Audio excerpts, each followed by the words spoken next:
Hello friends, YouTube आपका you like education पे स्वागत करता है। आज हम बात करेंगे जो एमए जियोग्राफी के जो फर्स्ट सेमेस्टर के बच्चे हैं उनका फर्स्ट पेपर जो है भू आकृति विज्ञान, ठीक है, जिसका हम सिलेबस के बारे में बात करेंगे। और ये सिलेबस जो है आपको टॉपिक बाय टॉपिक बाद में बता भी दूंगी, ठीक है। पहले आप सिलेबस देख लीजिए। आपको सेमेस्टर में जब आप आ गए तो आपको कोई भी सिलेबस पूरा का पूरा एक बुक में नहीं मिलने वाला, क्योंकि अब सेमेस्टर में राइटर्स जो होते हैं वो कोई भी टॉपिक को डिटेल में बताते हैं, बहुत डिटेल में बताते हैं, तो इसलिए उसके बुक बहुत मोटे मोटे हो जाते हैं, तो ज़्यादा टॉपिक एक बुक में नहीं आ सकता, ठीक है। तो यूनिट भी पूरा एक बुक में नहीं आता, और लाइन बाय लाइन तो बिल्कुल नहीं आ सकता किसी बुक में, आगे पीछे होता ही है। इसीलिए आप कोई भी क्लास में हो, पहले आप सिलेबस देखिए, सिलेबस में क्या टॉपिक है वो देखिए, और वो टॉपिक कहाँ से आप ला सकते हैं, 10th की बुक में, 12th की बुक में, या कॉलेज की किसी जियोग्राफी बुक में, ऐसे करके मिला जुला के आपको नोट्स बना के ही पढ़ना होगा। ऐसे आप डायरेक्ट बुक से नहीं पढ़ सकते, क्योंकि सारे टॉपिक नहीं मिलते हैं, ठीक है। तो ये फर्स्ट सेम के बच्चे लोग का है, ठीक है, सिलेबस। तो हमारा फर्स्ट पेपर है भू आकृति विज्ञान, जिसका है फर्स्ट यूनिट भू आकृति विज्ञान की प्रकृति एवं विषय क्षेत्र, ठीक है। उसकी प्रकृति क्या है और विषय क्षेत्र क्या है उसके बारे में है, ठीक है। फिर है भौगोलिक संरचना, जो हमारे पृथ्वी की जो संरचना है वो कैसी है वो बताया गया है, ठीक है। फिर है पृथ्वी की आंतरिक संरचना। फिर है टॉपिक भू संतुलन, जिसको हम सम स्थिति भी कह सकते हैं। क्वेश्चन सम स्थिति के बारे में समझाइए, ऐसा भी आता है, या फिर भू संतुलन क्या है, ऐसा भी क्वेश्चन आता है, ठीक है। नेक्स्ट टॉपिक है सम स्थिति की सिद्धांत, ठीक है। नेक्स्ट टॉपिक है भू सन्नति की संकल्पना। नेक्स्ट टॉपिक है प्लेट विवर्तनिकी। नेक्स्ट टॉपिक है भूकंप तथा ज्वालामुखी महाद्वीपीय विस्थापन सिद्धांत, जो वेगनर महोदय ने दिया गया था, ठीक है। ऐसा भी बोल सकते हैं कि वेगनर महोदय की सिद्धांत का वर्णन कीजिए, या फिर ऐसा क्वेश्चन भी आ सकता है भूकंप तथा ज्वालामुखी महाद्वीपीय विस्थापन को समझाइए, ऐसा भी आ सकता है, ठीक है। फिर हमारा सेकेंड यूनिट है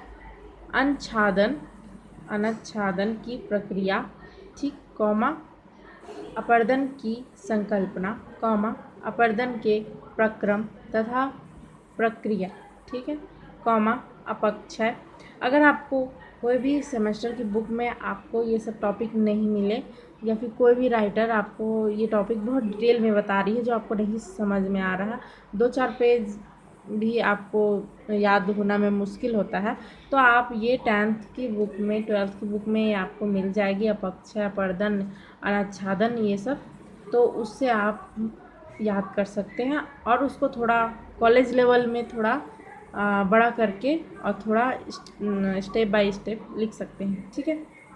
फिर नेक्स्ट टॉपिक है बृहद संचलन व कटक, फिर कॉमा भूमि में उत्थान, कॉमा जल वैविकता, कॉमा भू आकृति विज्ञान, कॉमा भू आकृति प्रदेश, कॉमा ढाल, जिसको स्लोप भी बोल सकते हैं, ढाल का विकास, कॉमा शुष्क एवं अर्ध शुष्क कास्ट, इसको क्रस्ट भी बोल सकते हैं, ठीक है। स्थलाकृतियाँ जो चूना पत्थर से बनी गई है, ठीक।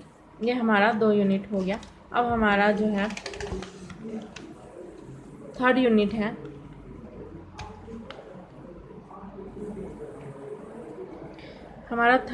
है भौगोलिक चक्र की संकल्पना, हिमानी व परिहिमानी द्वारा निर्मित स्थलाकृति, नदी अपरदन के व्यवधान, मतलब नदी अपरदन से क्या व्यवधान होता है, और नव उन्मेष, ठीक है। फिर हमारा फोर्थ यूनिट है 4th यूनिट है भूगर्भिक संरचना तथा स्थल स्वरूप।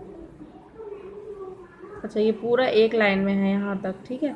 भूगर्भिक संरचना तथा स्थल स्वरूप, भूदृश्य का विकास। अच्छा, भूदृश्य का विकास जो है ना, ये अलग टॉपिक है और स्वरूप तक अलग टॉपिक है। तथा अपवाह तंत्र व प्रतिरूप, मतलब जो अपवाह तंत्र है, जो नदियों द्वारा, समुद्रों द्वारा या फिर वर्षा जल से या हिम से जो बहने वाली धाराएं होती है, ठीक है, उससे कैसे प्रतिरूप बनते हैं उसके बारे में। फिर नेक्स्ट टॉपिक है वलन तथा भ्रंश आकृतियाँ, अपर्दन सतह, जो जमीन के बारे में है, जो ज़मीन में जो अपर्दन होती है उस सतह के बारे में है, ठीक है। तो ये आपका हो गया फर्स्ट पेपर भू आकृति विज्ञान का सिलेबस, जो 4 यूनिट है। और इसमें आप पर यूनिट आपको 3 क्वेश्चन 4 क्वेश्चन हार्डली याद कर लेना है। बहुत मतलब अगर आप मान लीजिए ये फर्स्ट यूनिट है, ठीक है, फर्स्ट यूनिट में आप बड़े बड़े क्वेश्चन 4 ठो याद कर लेंगे, ठीक है। भूकंप, एक टॉपिक भूकंप हो गया, ठीक है। वेगनर का महोदय, ये तो बहुत, वेगनर महोदय का बहुत इम्पोर्टेंट होता है ये। और ये प्रकृति विषय क्षेत्र और संरचना, आंतरिक संरचना और बाहरी संरचना जो पृथ्वी की होती है, ये तो आप 10वीं से पढ़ रहे हैं, तो इसको थोड़ा बहुत रिवीजन करना पड़ेगा, ज़्यादा नहीं करना पड़ेगा। मतलब हार्डली एकदम कि याद करना ही है ऐसा बोल के आपको 4 क्वेश्चन तैयार करना है। और वो छोटे नहीं, बड़े क्वेश्चन होने चाहिए, ताकि आप बड़ों को छोटा कर सकते, छोटे को बड़ा नहीं कर सकते, ठीक है। तो इसलिए आपको क्वेश्चन जो है हार्डली 4 क्वेश्चन करना है। और पर क्वेश्चन 10 नंबर के आते हैं, 10 नंबर का क्वेश्चन होगा एक, या फिर 20 नंबर के भी हो सकते हैं, वो तो क्वेश्चन देने वाले के हिसाब से होता है। बट 10 नंबर, हाँ। हमारे पास जो है बहुत सारे क्वेश्चन पेपर भी हैं, हम किसी दिन उसका भी वीडियो बनाएंगे और हम उसको भी भेज देंगे, ठीक है, पोस्ट कर देंगे। बहुत सारे क्वेश्चन पेपर है, फर्स्ट सेमेस्टर का, सेकेंड सेमेस्टर का, ठीक है।